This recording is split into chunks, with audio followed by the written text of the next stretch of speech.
Hi. So the first video focused on the intro, and this video is going to focus on Groove 1, as the video that I sent a link to calls it. So Groove 1, as I was saying about in the intro video, Groove 1 is almost, it is based on and is almost exactly the same as the intro. So remember I was saying, well, for the intro you had this figure, and I was saying move that figure around from each root note of the chord. So here, this is the root note, it's D, and the chord is D minor. And the only chord in the intro is D minor, so you get, 4 bars of that. And then you get the beginning of the song, or the beginning of the verse, sorry. And the chords are D minor, G minor, and A7. So I was saying take that figure and start it on D minor, start on D, the note D for D minor, and then the note G for the chord G minor, and then the note A for the chord A7. So now if I play the actual groove, the actual notes of the groove, instead of this,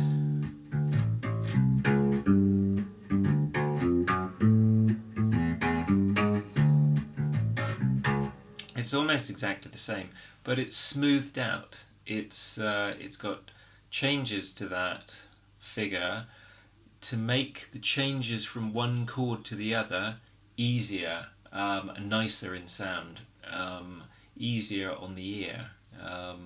So basically more joined up in a musical way, in a harmonic way. So instead of exactly the same figure for each chord, we get these joins going from one chord to the other. So now, instead of this on the D minor,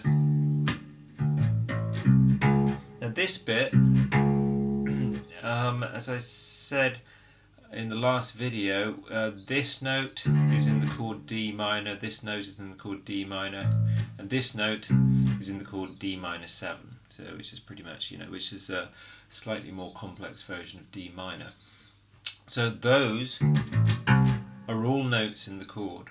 And this note is a passing note or a chromatic note that's leading back to the root note of D. Now that works fine in the intro where there's only one chord, D minor, because you just keep going back to the root note D.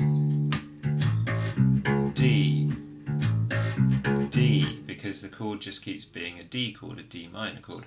But when we've got in the verse, when we've got the chord progression, the different chords, D minor, then G minor, then A7, instead of this lead up, which is leading up to the note D, we have a different lead up. We have, for example, leading up to the note G. So going from D minor to G minor, we now have this. We have this on D minor. It's almost the same, except this note has been replaced by this note. We've just gone back to the root note, 5th fret of the A string, the note D, same rhythm. Oops. And then instead of this note, we've got this note, which is leading up, it's 4th fret of the D string, leading up to the note G, which is the root note of the next chord, G minor. So we've got, I got it wrong, we got this. Yeah, that's leading from the D minor chord to the G minor chord. And then once you get to that, we've got pretty much the same thing on the G minor as we had on the D minor. Because what we've really got now is really these two notes. And then a lead up note to the next chord,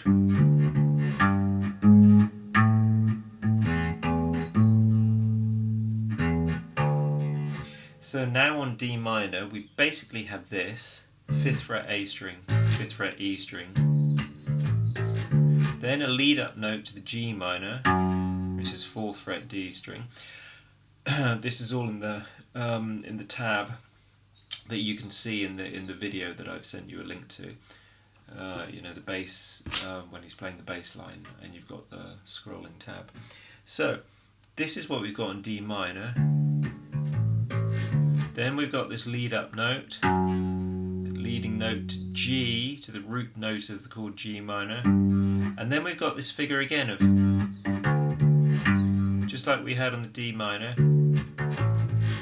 5, 5, 5, 5, 5, and then it goes up to here, 5, 5, 5, 5, 5, on the middle two set of strings now. And we've got a lead up note, so we've got this exact same figure, and then here's our lead up note to the note A, which is the root note of the next chord, which is A7. And then we have exactly the same thing, exactly the same figure or riff. And then we go back to 7th fret of the A string as a way of going back to, as a way of coming back down to that first chord and that first note that we played, which is D, which is the root note of the first chord, D minor. And in the chord progression you go back to D minor because you have D minor, G minor, A7, and then D minor again. So we've got this.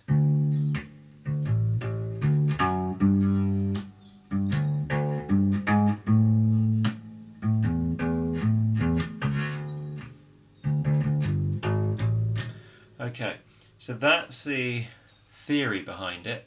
Now the playing of it, the technical stuff. Well, I went through a lot of that in the first video, so I don't really need to repeat myself because everything that's happening here I've talked about there in terms of technique, like the the staccato notes, shortening the note by releasing the pressure on the strings. And what else? Yes, when you see him play it in the video, he moves his fingers around a lot on the frets. He starts with these fingers, and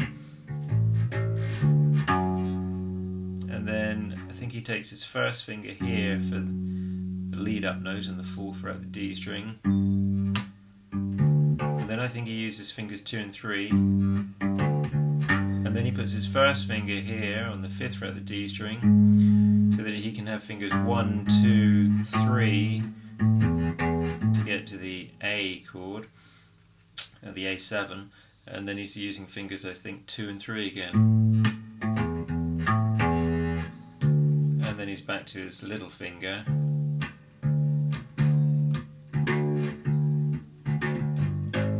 When he's when he gets back to the D minor in the chord progression.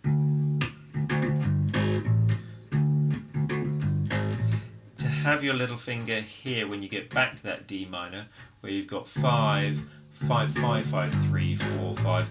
It's a good idea if you can use a little finger here because you're playing 3 times there, da da da, 3 notes. Make sure you're doing alternate fingers with this hand. And if you can, rather than those free strokes where the finger ends up in the air, try and have the rest stroke where the finger,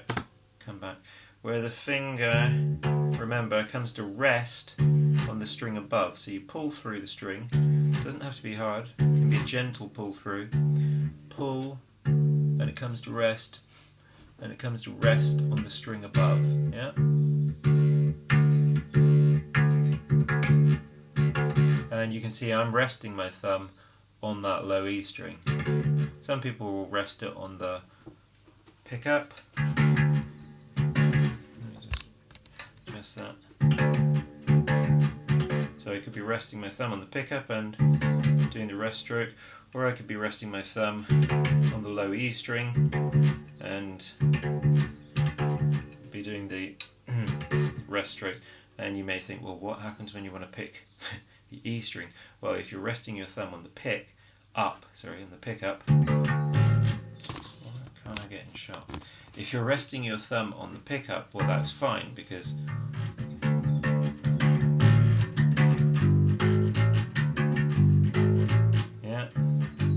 your thumb's not going to get in the way of the strings. And the only thing that changes is the angle of your hand because you've got your thumb here, so you're pivoting on your hand. So if you need to get to these thinner strings, your hand has to come and pivot like this, and on the thicker strings, yeah, it's pivoting like this. Now I tend to do this, which is if I'm playing the A string, my thumb is resting on the E string, the one string below. When I play the E string, you can see I'm just moving my hand up and my thumb is coming to rest either on the pick guard, or it's just resting, it's just touching the body. I'm just letting it rest by the side of the body, so I'm not sort of like pressing down on anything, I'm just letting it rest on the side of the body, yeah? There, like that. Can you see that? It's just resting there on the side. Just to, what's the word? I can't think. Just to anchor my hand, yeah? Just so that it's not moving around, or, yeah, that I'm needing to support it in the open air, so to speak. It's got an anchor, yeah?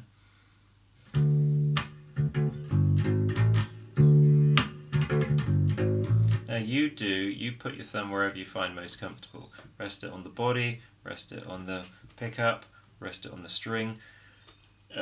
You'll see different bass players do each of those things. Now, let's see. Oh yes, so I was saying, so he moves his fingers around a lot. I think I would tend to do this. You start off with fingers 4 and 3 because you've been doing this in the intro. And you've needed it to be 4 and 3 so that you got finger 1 available to do the 3rd fret. So you've done that 4 times and then you start the verse. Well, it makes sense to keep fingers 4 and 3 there on the 5th fret, those 2 strings. Now, I'm going to do that leading note. And remember, you're not pushing down both strings at the same time, even though I've got my fingers in place, and it might look like I'm pressing down 2 fingers, 2 strings at the same time. I'm not. I'm pressing down each string separately as I need it for the note, yeah? Now, because I've got fingers 4 and 3 here, I'm going to use finger 2 there. That just feels natural to me. So you could use finger 1 there, and then use fingers.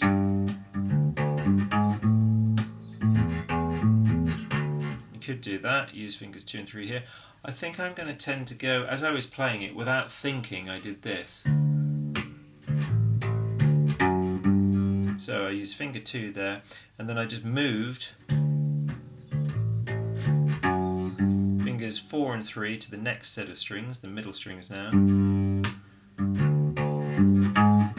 And then because we are playing this same figure of adjacent strings on the same fret, you're playing the same figure for each chord, D chord, G chord, A chord, they're all minor chords, no, bugger they're not, D minor, G minor, A7, but you're using that figure for each one.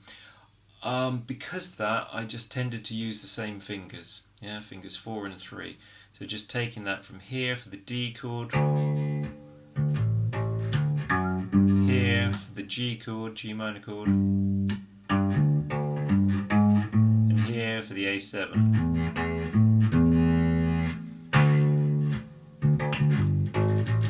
Now that bit, so I got up to here, the A7, and then I have to quickly get to this 5th fret for the D chord. I think I would go, I just did it then, I think I'd go fingers 4 and 3 as I said, and then I'd use finger 1 there, and then there's a pause before you have to play that 5th fret again, where I would swap from finger 1 to finger 4, and I'm swapping to finger 4 because the next thing you have to do is this stretch from, or this movement from the 5th fret of the A string to the 3rd fret of the E string.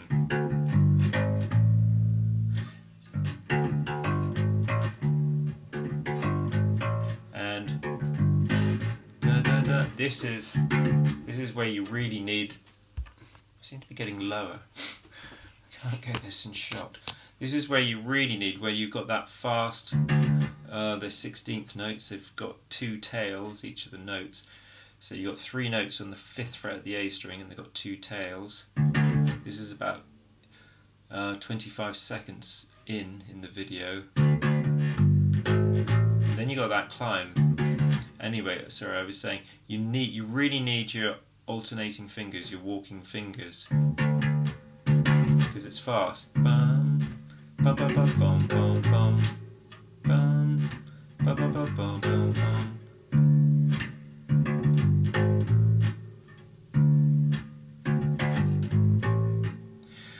So whichever finger you start on, in terms of picking, either 1 2 1 or 2 1 2.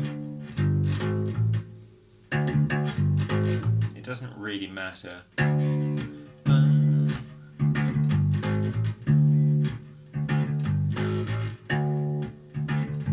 I'm trying to alternate. Let's see. I mean, I'm trying to do this. Start with finger 1.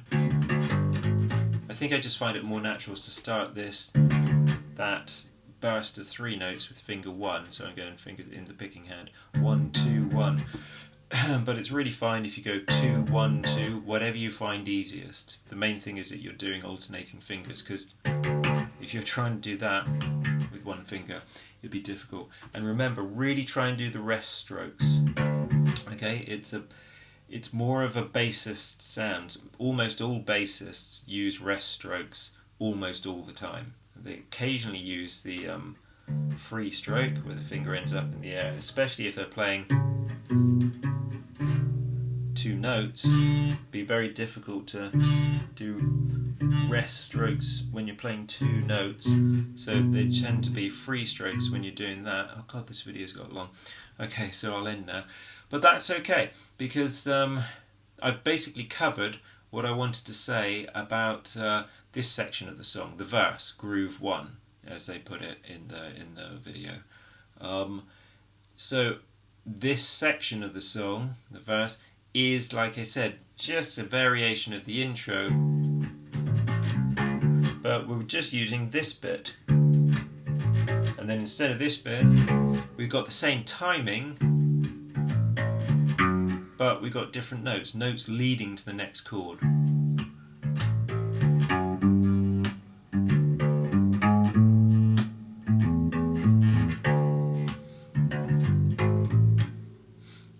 And then the next thing you hear, if I just play it a bit.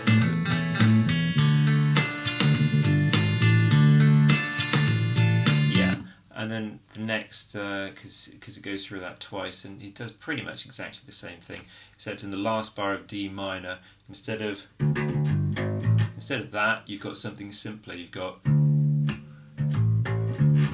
which is like the thing you do on the A.